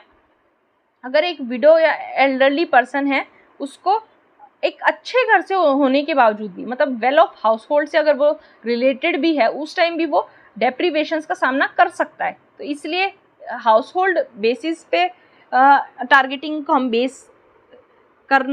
करना चाहिए, ना कि इंडिविजुअल करेक्ट इंडिकेटर्स पे। पेंशन इनको हेल्प कर सकती है, इनकी डिपेंडेंस कम हो जाएगी अपने रिलेटिव्स पे, जो कि इनका ध्यान नहीं रखते हैं, या फिर रखते भी हैं तो ज़रूरत जितना नहीं रखते। दूसरा, टारगेटिंग क्यों नहीं कर सकते हम? क्योंकि टारगेटिंग में काफ़ी सारी कॉम्प्लिकेटेड फॉर्मेलिटीज़ इन्वॉल्व होती है, जैसे BPL सर्टिफिकेट सबमिट करवाना, और ये सब करवाना एल्डरली पर्सन्स के लिए बहुत मुश्किल हो जाता है, जिनकी इनकम काफ़ी कम है, जिनके पास एजुकेशन नहीं है, और जिन्हें पेंशन की बहुत ज़्यादा ज़रूरत है, उनके लिए मुश्किल हो जाता है। उसके बाद अभी प्रॉब्लम क्या है हमारे लिए? प्रॉब्लम ये नहीं है कि हम एफर्ट नहीं लगा रहे, या फिर सरकार या फिर गवर्नमेंट ऑफिशियल इस पे काम नहीं करना चाहती। काम करना चाहती है, लेकिन गलती कहाँ हो रही है वो समझना है हमें। तमिलनाडु का एग्जाम्पल दिया है कि सपोज़ कोई एप्लीकेंट है जिसने पेंशन के लिए अप्लाई किया है, उसका एक एबल्ड सन है जो उसी सिटी में रहता है, तो उसको डिसक्वालीफाई अगर कर दें, क्योंकि हम ये मान के चलेंगे, गवर्नमेंट ऑफिशियल्स ये मान के चलेंगे कि उस एप्लीकेंट को अपने सन से सपोर्ट मिल रहा है, लेकिन हो सकता है उसको कोई सपोर्ट ना मिल रहा हो अपने सन से, तो उसको हम गलत एक्सक्लूड कर देंगे। इसलिए हमें एक्सक्लूजन एरर्स से ज़्यादा इंक्लूजन एरर्स की चिंता होनी चाहिए। एक्सक्लूजन एरर्स की हमें इतनी चिंता नहीं करनी है कि कौन कौन एक्सक्लूड हो रहा है, बल्कि इंक्लूजन की चिंता करनी है कि कोई ज़रूरतमंद इंक्लूड हुए बिना ना रह जाए। इसलिए एक बेटर अप्रोच क्या रहेगी कि हमें एक ट्रांसपेरेंट और सिंपल एक्सक्लूजन क्राइटेरिया रखना होगा। एलिजिबिलिटी सेल्फ डिक्लेयर्ड भी हो सकती है, जो कि एक टाइम बाउंड मैनर में वेरिफिकेशन किया जाना चाहिए लोकल एडमिनिस्ट्रेशन या ग्राम पंचायत के द्वारा। और क्या कहा गया है कि इंक्लूजन एरर्स को हम कहीं ना कहीं एकोमोडेट कर सकते हैं, लेकिन एक्सक्लूजन एरर अगर होती है तो वो एक बहुत दुख की बात है। कोई अगर ज़रूरतमंद स्कीम से एक्सक्लूड हो जाए तो उससे गलत कुछ नहीं होगा। अगर कोई बेज़रूरतमंद इंक्लूड हो जाता है वो इतना दुखदाई नहीं है जितना कोई ज़रूरतमंद एक्सक्लूड हो जाए उससे। अब कैसे ये बढ़ाया जाए, प्रपोज क्या किया गया है कि टारगेटिंग की तरफ से इसको नियर यूनिवर्सल बना दिया जाए, पेंशन को नियर यूनिवर्सल बना दिया जाए। और ये कॉन्सेप्ट कोई नया नहीं है, कुछ स्टेट्स ने ऑलरेडी इसको कर दिया है। इसके लिए ज़्यादा पेंशन बजट्स की हमें ज़रूरत है, एडिशनल एक्सपेंडिचर इस पे लगेगा। इंडिया की जो सोशल असिस्टेंस की स्कीम है उनका काफ़ी कम बजट हमें देखने को मिलता है, और लेकिन इतना कम बजट भी हमें ये ध्यान रखना चाहिए कि इस स्कीम से कितने ज़्यादा लोगों को डिफरेंस देखने को मिलता है अपनी लाइफ्स में, इसलिए इनका खर्चा बढ़ाना, इनके ऊपर खर्चा करना हमारे लिए वर्दी होगा। उसके बाद ये पता होना चाहिए कि एक ही बार में ट्रांजिशन हम नहीं कर पाएंगे, पूरी प्रोसेस को हम सही नहीं कर सकते, इसलिए हमें वीमेन से स्टार्ट करना चाहिए। जो विडोड और एल्डरली वीमेन हैं उनसे हम स्टार्ट कर सकते हैं, क्योंकि सबसे ज़्यादा डिसएडवांटेज उन्हीं को फेस करना पड़ता है। सदर्न स्टेट्स ने कुछ अच्छा काम किया है इस मैटर में, लेकिन कुछ ऐसी स्टेट्स भी हैं जो इंडिया की पुअरर स्टेट्स हैं, जैसे उड़ीसा और राजस्थान, इन्होंने भी सोशल सिक्योरिटी पेंशन्स को नियर यूनिवर्सल बना दिया है, इन्होंने भी अच्छा काम किया है। और स्टेट्स के लिए काफ़ी इजी हो जाएगा अगर सेंट्रल गवर्नमेंट भी अपनी जो नेशनल सोशल असिस्टेंस प्रोग्राम जो है उसको रिवैम्प कर दे, थोड़ा रिन्यू कर दे। और इस साल NSAP के लिए बजट सेंट्रल गवर्नमेंट ने दिया था जस्ट 9652 करोड़, जो कि 10 साल पहले भी ऑलमोस्ट सेम था, और रियल टर्म्स में देखें तो आज 10 साल के मुकाबले कम हो गया है, और इंडिया के GDP का 0.05% भी नहीं है। आप देख सकते हैं कितना कम budget allocation social security pension के लिए किया गया है। इसलिए ये कहा गया है, ऑब्वियसली सोशल सिक्योरिटी पेंशन जो है वो फर्स्ट स्टेप है एल्डरली को एक डिग्निफाइड लाइफ प्रोवाइड करवाने के लिए, इसलिए हमें इस पे ज़्यादा ध्यान देने की ज़रूरत है। और बाकी अदर जो सपोर्ट और फैसिलिटीज़ है, जैसे health care, disability aids, daily task के लिए असिस्टेंस या फिर अपॉर्चुनिटी क्रिएट करना, ये भी हमें करवाने की ज़रूरत है। और फ्यूचर के लिए हमें रेडी होना होगा, क्योंकि एक एल्डरली पॉपुलेशन जो है वो हमारा वेट कर रही है। इस आर्टिकल में यही था। नेक्स्ट आर्टिकल की तरफ चलते हैं। नेक्स्ट आर्टिकल हमारे पास रिलेटेड है इंडिया में जो वाटर क्राइसिस बढ़ता जा रहा है। कुछ चीज़ें हमें दिख जाती हैं और कुछ अनसीन है, इसके बारे में पूरा आर्टिकल है। इस आर्टिकल में ऑल्दो समझने के लिए भी काफ़ी चीज़ें हैं, लेकिन इससे ज़्यादा इंपॉर्टेंट है काफ़ी सारी रिपोर्ट्स के नाम आए हैं इसमें, तो आपको रिपोर्ट्स के नाम ध्यान करते हुए चलना है। क्वेश्चन रिपोर्ट्स पे आ सकता है कि इस रिपोर्ट को पब्लिश करता कौन है। अब यूनाइटेड नेशन की यूनेस्को की एक रिपोर्ट है वर्ल्ड वाटर डेवलपमेंट रिपोर्ट, ये आपको ध्यान रखना है। वर्ल्ड वाटर डेवलपमेंट रिपोर्ट किसकी है? यूनाइटेड नेशन यूनेस्को की। इसमें क्या दिखाया गया है कि फ्रेश वाटर ख़त्म होता जा रहा है स्ट्रीम्स, लेक्स, एक्वीफायर्स और ह्यूमन मेड रिजर्वायर में से, और ये एक बहुत बड़ा ग्लोबल कंसर्न है, क्योंकि काफ़ी सारे डिफरेंट पार्ट्स में हमें वाटर स्कार्सिटी देखने को मिल रही है। वर्ल्ड वाटर डे जो कि 22 मार्च को ऑब्जर्व किया जाता है, इसका थीम रखा था 2007 में कोपिंग विद वाटर स्कार्सिटी। एक रिपोर्ट है water report of the FAO भी अपनी एक वाटर रिपोर्ट निकालता है। उसमें क्या कहा गया कि काफ़ी सारे मिलियंस ऑफ पीपल ऐसे हैं जिन्हें जीने के लिए पानी अवेलेबल नहीं है और अपना लिवलीहुड चलाने के लिए भी पानी अवेलेबल नहीं है। वाटर स्ट्रेस बढ़ता जा रहा है। कैसे बढ़ता जा रहा है? एक इंटरेक्टिव वेब टूल है वाटर स्कार्सिटी क्लॉक। उसमें क्या कहा गया है कि करंटली ओवर 2 बिलियन पीपल हैं वर्ल्ड में जो कि हाई वाटर स्ट्रेस एक्सपीरियंस कर रहे हैं।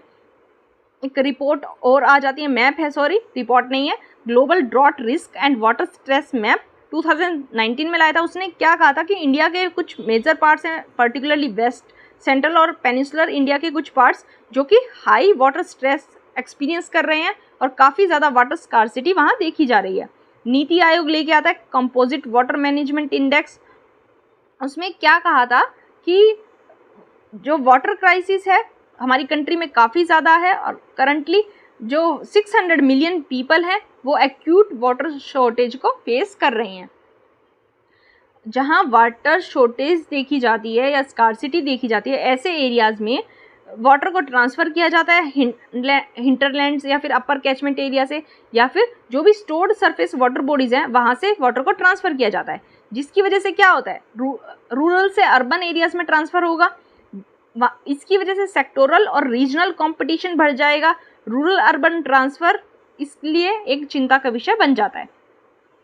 Globally water infrastructure, urban water infrastructure जो है वो 500 billion litres of water rural से ट्रांसफ़र करवाता है, जो 27,000 किलोमीटर डिस्टेंस ट्रैवल होता है वाटर का, इतनी दूर से लाया जाता है अर्बन एरियाज़ में। यूएन की एक रिपोर्ट का नाम और आ गया है transboundary water system status and trend, 2016 में आई थी। ये यूएन की रिपोर्ट है। इसने क्या कहा था कि इसने वाटर ट्रांसफ़र के इशू को सस्टेनेबल डेवलपमेंट गोल्स के साथ जोड़ दिया था, जो कि हमें 2015 से 2030 के बीच अचीव करने थे, उनके साथ इसको लिंक कर दिया था। और इस रिपोर्ट ने ये आइडेंटिफाई किया कि जो वाटर ट्रांसफ़र है उसके साथ 3 रिस्क एसोसिएटेड हैं, एक बायोफिजिकल, सोशियो इकोनॉमिक और तीसरा गवर्नेंस। ये 3 रिस्क वाटर ट्रांसफ़र के साथ इन्वॉल्व हैं। अर्बन वाटर यूज़ कैसे होता है? सेंसस जो 2011 में आया था उसके अकॉर्डिंग हमारी जो अर्बन पॉपुलेशन है वो 34% है टोटल पॉपुलेशन का, और ये कहा जा रहा है 2030 तक अर्बन पॉपुलेशन 40% हो जाएगी, 2050 तक 50% हो जाएगी, ऐसा कहा गया है वर्ल्ड अर्बनाइजेशन प्रोस्पेक्ट्स में। ये भी यूएन की एक रिपोर्ट है, आपको पता होना चाहिए। ऑल्दो इंडिया में अर्बनाइजेशन का जो पेस है वो स्लो है, लेकिन अब अर्बनाइजेशन जो हो रहा है वो रैपिड पेस पे हो रहा है, और अर्बन पॉपुलेशन का साइज़ जो है वो काफ़ी अच्छा हो गया है इस टाइम पे। इसलिए वाटर यूज़ जो है अर्बन सेक्टर में वो भी इंक्रीज़ हो रहा है, और ज़्यादा से ज़्यादा लोग अर्बन एरियाज़ में शिफ्ट हो रहे हैं, तो पर कैपिटा यूज़ है जो वाटर का वो भी अर्बन सेंटर्स में राइज हो रहा है, जिसकी वजह से नहीं, क्योंकि अर्बन एरिया में अगर कोई शिफ्ट करते हैं तो स्टैंडर्ड ऑफ लिविंग भी इम्प्रूव होता है, जिसके साथ साथ वाटर की रिक्वायरमेंट और भी ज़्यादा बढ़ जाती है। वाटर मैनेजमेंट ट्रेजेक्ट्री को अगर हम ऑब्जर्व करते हैं तो हम क्या पाते हैं, जब कोई सिटी छोटी होती है, स्मॉल होती है, तो केवल वो वाटर सप्लाई के साथ कंसर्न होती है, और मेजॉरिटी केसेस में क्या होता है, ये सोर्सेज जो होते हैं वो लोकली अवेलेबल होते हैं, जिन्हें ग्राउंड वाटर से मीट कर दिया जाता है, ग्राउंड वाटर से इस डिमांड को मीट कर दिया जाता है। लेकिन जैसे जैसे सिटी बड़ी होती है, ग्रो करती है, तो वाटर मैनेजमेंट इंफ्रास्ट्रक्चर डेवलप किए जाते हैं वहाँ, और फिर ग्राउंड वाटर से ये डिपेंडेंस सरफेस वाटर पर शिफ्ट हो जाती है। और फिर उसके बाद जब और ज़्यादा फर्दर ग्रो करती हैं सिटीज़, तो ये वाटर सोर्सेज हिंटरलैंड्स पे शिफ्ट हो जाते हैं, और उसके बाद जो अर्बन वाटर है ये इरिगेशन वाटर को भी यूज़ करने लग जाते हैं। अर्बन वाटर की डिमांड इरिगेशन वाटर से यूज़ होने लग जाती है। ऑलमोस्ट सभी सिटीज़ ने इंडिया की यही एक्सपीरियंस किया है, यही ट्रेंड एक्सपीरियंस किया है। इसलिए सिटी वाटर सप्लाई एक इंटर बेसिन और इंटर स्टेट ट्रांसफ़र का एक सब्जेक्ट आजकल हो गया है। अहमदाबाद का केस देखते हैं। अहमदाबाद ने काफ़ी अच्छा परफॉर्म किया, काफ़ी अच्छा नहीं परफॉर्म किया। इंटरेस्टिंग एक केस ये है कि 1980s के आसपास अहमदाबाद की 80% से ज़्यादा water supply ground water sources से मेट की जाती थी। उसके बाद अब क्या हो गया है, ये जो अहमदाबाद है ये नर्मदा कनाल पे डिपेंड करता है अपनी वाटर सप्लाई के लिए, इसलिए हम देख सकते हैं कि लोकल ग्राउंड वाटर से कनाल वाटर पे शिफ्ट कर दिया है। एक इंटर स्टेट और इंटर बेसिन ट्रांसफ़र यहाँ वाटर का देखा जा सकता है। मैंने आपको जो ट्रेंड बताया उसका अहमदाबाद एग्जाम्पल था। उसके बाद मैंने आपको बताया रूरल से अर्बन एरियाज़ में ट्रांसफ़र विजिबल हो गया है और इसको कैलकुलेट किया जा सकता है। लेकिन ग्राउंड वाटर एक्वीफर जो फैले हुए हैं उनके एरियाज़ को कैसे हम एक तरह से कैसे कंप्यूट करें, कैसे उनको मेज़र करें, वो करना हमारे लिए पॉसिबल नहीं है। तो इसलिए कहा गया है चाहे कोई भी सोर्स हो, सरफेस वाटर या ग्राउंड वाटर, सिटीज़ जो हैं वो रूरल एरियाज़ पे अपनी वाटर सप्लाई के लिए काफ़ी ज़्यादा डिपेंडेंट है, जिसकी वजह से रूरल अर्बन डिस्प्यूट देखने को मिल जाता है। और जैसे जैसे वाटर स्कार्सिटी ग्रो कर रही है, ये और भी ज़्यादा ग्रो करेगी क्योंकि क्लाइमेट चेंज की वजह से इसका असर और भी बढ़ता हुआ देखा जा रहा है। अभी प्रेजेंट में क्या है, रूरल अर्बन जो ट्रांसफ़र हो रहा है वाटर का, ये दोनों के लिए लॉस लॉस सिचुएशन है, क्योंकि रूरल का भी नुकसान है और अर्बन एरियाज़ का भी इसमें नुकसान है, क्योंकि ये जो वाटर रूरल एरिया से आता है ये एग्रीकल्चर सेक्टर पे कॉम्प्रोमाइज़ हो जाता है। एग्रीकल्चर में वाटर की कमी देखी जाती है और ये जो वाटर होता है ये ग्रे वाटर होता है। ग्रे वाटर का मतलब इसकी रिकवरी और यूज़ नहीं हो सकता, कम होता है और ये फिर इवेंचुअली वाटर पॉल्यूशन कर देता है। रूरल और अर्बन एरिया दोनों ही सेम स्टॉक से वाटर को यूज़ करते हैं, सेम वाटर रिसोर्सेज हैं कंट्री के, इसलिए हमें एक विन विन सिचुएशन दोनों के लिए निकालनी होगी, हमारे लिए ज़रूरी है। और ऐसी सिचुएशन कुछ एक्टिविटीज़ के थ्रू निकाली जा सकती है, लेकिन ये एक बहुत बड़ा गवर्नेंस चैलेंज है। क्या करना चाहिए हमें? एक सिस्टम पर्सपेक्टिव और कैचमेंट स्केल बेस्ड अप्रोच रखनी चाहिए, सो दैट जो वाटर के सोर्सेज हैं उनको लिंक किया जा सके, रीएलोकेट किया जा सके, ज़्यादा से ज़्यादा उनकी डेवलपमेंट की जा सके। इंफ्रास्ट्रक्चर पे इन्वेस्टमेंट करना ज़रूरी हो गया है। रूरल और अर्बन एरियाज़ की पार्टनरशिप हमें स्ट्रॉन्ग करनी चाहिए, फॉस्टर करनी चाहिए और वाटर मैनेजमेंट के लिए एक इंटीग्रेटेड अप्रोच हमें अडॉप्ट करनी चाहिए। इंस्टीट्यूशनल स्ट्रेंथनिंग करके क्या होगा, एंट्री पॉइंट्स हमें मिल जाएंगे और वाटर रिसोर्स एलोकेशन के प्रोसेस के अंदर फ्लेक्सिबिलिटी आ जाएगी ऑन द रीजनल लेवल, जिसकी वजह से अर्बनाइजिंग रीजन्स में भी हम एडजस्टमेंट कर पाएंगे। इसलिए ये कहा गया है, ये टाइम आ गया है हम अपने स्टेट के वाटर रिसोर्सेज को एग्जामाइन करें और जो डेवलपमेंट प्रोसेस है वो किसी जियोपार्डी में ना पड़ जाए, ये इंश्योर करें। इसमें यही इंपॉर्टेंट था। तो आज का न्यूज़ एनालिसिस ख़त्म हो गया है। वोकैबलरी देखेंगे। वोकैबलरी के 2 वर्ड हैं हमारे पास, एक्सासर्बेट मतलब तीव्र करना, क्विकन शार्पन, दूसरा है एमिकेबल मित्रतापूर्ण, कोर्डियल। ये दोनों वर्ड्स आपको याद करने हैं, वोकैबलरी आपकी धीरे धीरे अच्छी हो जाएगी। आज का जो क्वेश्चन था वो डिस्कस कर लेते हैं। क्या क्वेश्चन था? The provisions in the 5th schedule and 6th schedule in the constitution of India are made in order to, इसका आंसर है protect the interest of scheduled tribes. ये स्टेटिक पार्ट का क्वेश्चन है, आपको आता होगा, आई नो। आज का लेक्चर यहीं ख़त्म होता है। तो अगर आपको वीडियो हेल्पफुल लगता है तो वीडियो को लाइक ज़रूर करें, वीडियो को ज़्यादा से ज़्यादा शेयर करें और चैनल को सब्सक्राइब कर दें। Thank you so much.